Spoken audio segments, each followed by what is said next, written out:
মই আজি ফিফ্থ যি BTC ইলেকশ্যন পঞ্চমবাৰৰ কাৰণে আমাৰ কাউন্সিল গভৰ্ণমেণ্ট ফৰ্ম হ'বলৈ গৈ আছে। ইয়াৰ কাৰণে মই ভোটদান কৰিলোঁ মোৰ পৰিয়ালৰ লগত। আৰু এইবাৰ অলপ আৰু আনন্দ পাইছোঁ। মোৰ ছোৱালীও প্ৰথমবাৰৰ কাৰণে ভোটদান কৰাৰ কাৰণে বয়স হৈছে, ভোটদান কৰিছে। এইটো নিৰ্বাচনটো মই ভাবোঁ ওৱান অফ দ্য বেষ্ট নিৰ্বাচন BTCত যিমান হৈছে। সৰু সুৰা ঘটনা ক'ৰবাত অলপ হৈছে, কিন্তু ইমান মেজৰ নহয়। তো সেইকাৰণে আমি সদায় সেইটোৱে চেষ্টা কৰি আছিলোঁ যোৱা এমাহ ধৰি কি চবে কেম্পিং কৰক, ভাষণ দিয়ক, আৰু ইলেকশ্যন দিনা বা তাৰ আগৰ দিনা খুব টেন্স এটা চিটুৱেশ্যন হয়। কিন্তু যোৱাকালিও তেনেকুৱা সৰু সুৰা ঘটনা হৈছে, বাট নট ডাঙৰ ঘটনা। থেংক গড, মই ভগৱানক ধন্যবাদ দিওঁ যে এই নিৰ্বাচনত কোনো মৰিব লগা হোৱা নাই, কোনো তেনেকুৱা বেয়া অৱস্থা হোৱা নাই। এইটো প্ৰথম কথা আছিলে। বাকী যিটো আছে ভোটদানটো ৰাইজে কৰিবই, কাৰণ ডেমক্ৰেচিত আমি ইমান সুন্দৰ এটা প্ৰক্ৰিয়া আছে যে আমি নিজৰ মনে বিচৰা প্ৰাৰ্থীক আমি ভোট দি জয়যুক্ত কৰাওঁ আৰু আমি চৰকাৰ বনাওঁ। তো সেইকাৰণে আজি 26 লাখ পপুলেশ্যন এপ্ৰক্সিমেটলি আমাৰ ভোট দিব, আৰু নিজৰ মনপ্ৰত নিজৰ মনেদি ভাল পোৱা প্ৰাৰ্থী আৰু পাৰ্টীক ভোট দি ৰাইজে জয়যুক্ত কৰাব, আৰু এখন এনেধৰণৰ চৰকাৰ গঠন হ'ব। তো সেইকাৰণে মই চবকে শুভেচ্ছা জনাইছোঁ, বিটিআৰবাসী ৰাইজক শুভেচ্ছা জনাইছোঁ। আৰু যি পাৰ্টীয়ে এই নিৰ্বাচনী কেম্পিঙত এইকেইদিন অংশগ্ৰহণ কৰিছে বা যি প্ৰাৰ্থীয়ে কৰিছে, চবকো মই শুভেচ্ছা জনাইছোঁ। এইটোৱে প্ৰমাণ হয়, কাৰণ চৰকাৰী পক্ষৰ তৰফৰ পৰা বা ৰুলিং পক্ষৰ তৰফৰ পৰা যেতিয়া কাম এণ্ড কুল হয়, ঠাণ্ডা হৈ থাকে, বাকীবিলাক অলপ চেষ্টা কৰিলেও ইমান ডাঙৰ নহয়। এতিয়া আমি যিটো দেখিলে আপুনি যে এই পৰিৱেশত যথেষ্ট কোনোবাই অলপমান চেষ্টা কৰিছে, কোকৰাঝাৰতো সৰু সুৰা ঘটনা, ওদালগুৰিতো, কিন্তু আমাৰ তৰফৰ পৰা মই আমাৰ পাৰ্টি লেভেলত মেক্সিমাম এনচিয়'ৰ কৰিছোঁ যে প্লিজ ডণ্ট গ' ফৰ ভাইলেঞ্চ। মই সেইটো কথা খুব এনচিয়'ৰ কৰিছোঁ।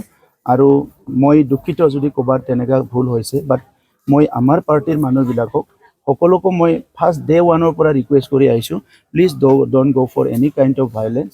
এইটো ভাল নহয়।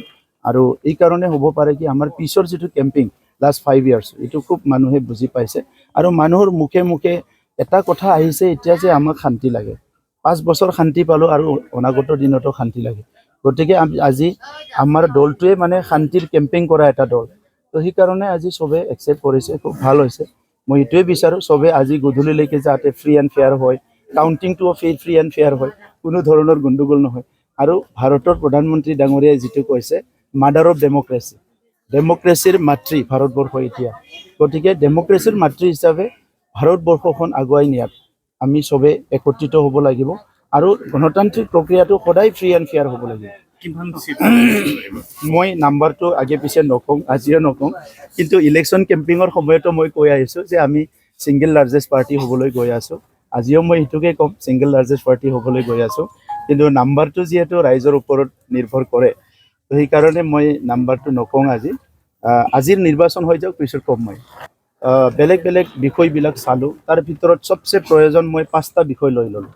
এই 5টা বিষয়টো মাতৃসকল, মহিলাসকলক সুৰক্ষা দিব লাগিব, সেৱা কৰিব লাগিব।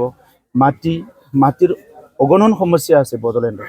এটা হ'ল মাটি সুৰক্ষাও কৰিব লাগিব, মাটিৰ অধিকাৰো দিব লাগিব। তাৰপিছত আমি কৈছোঁ জাতি, 26টা জাতি আছে ইয়াত, জনগোষ্ঠী। যি জনগোষ্ঠীবিলাকক সংবিধানে কিবা এটা দিব লাগিছিলে, দিব পৰা নাই, বা অধিকাৰবিলাক পোৱা নাই। সেই জনগোষ্ঠীবিলাকো ভাৰতীয়। 1947 চনত তেখেতসকলেও স্বাধীনতা পাইছে, কিন্তু তাৰপিছত এই জনগোষ্ঠীবিলাকে একবাৰো MP পোৱা নাই, একবাৰো MLA পোৱা নাই, কোনো প্ৰতিনিধি পোৱা নাই। তো সেইকাৰণে জাতি জনগোষ্ঠীক আগুৱাই নিয়াটো আমি হাতত লৈছোঁ। আৰু তাৰপিছত শিক্ষাটো বাদ দি সমাজৰ মেৰুদণ্ডটো কেতিয়াও শক্তিশালী হ'ব নোৱাৰে। গতিকে শিক্ষাটো আমি আগতো মই পলিটিক্সত নাহাৰ আগতেও মই 2006 চনৰ পৰা শিক্ষাত কাম কৰিছোঁ, এতিয়াও কৰিছোঁ, পিছতো কৰি যাম। শিক্ষা অবিহনে সমাজ, দেশ আগুৱাই যাব নোৱাৰে। এইটো আমাৰ এটা পইণ্ট হয়। তাৰপিছত শান্তিটো নৰ্মেল পৰিৱেশত মানুহে বুজি নাপায়।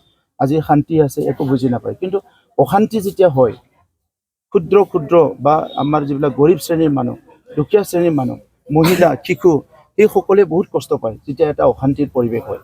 তো সেইকাৰণে শান্তিৰ কাৰণে সদায় আমি এটা আমাৰ তৰফৰ পৰা এটা সদায় কেম্পিং এটা মবিলাইজেশ্যন এটা বা শান্তিৰ কাৰণে আমি কাম কৰাটো বন্ধ কৰিব নোৱাৰে সেইকাৰণে আমি এইবাৰ এজেণ্ডাত লৈছোঁ যে আমি শান্তিৰ কাৰণে কাম কৰিম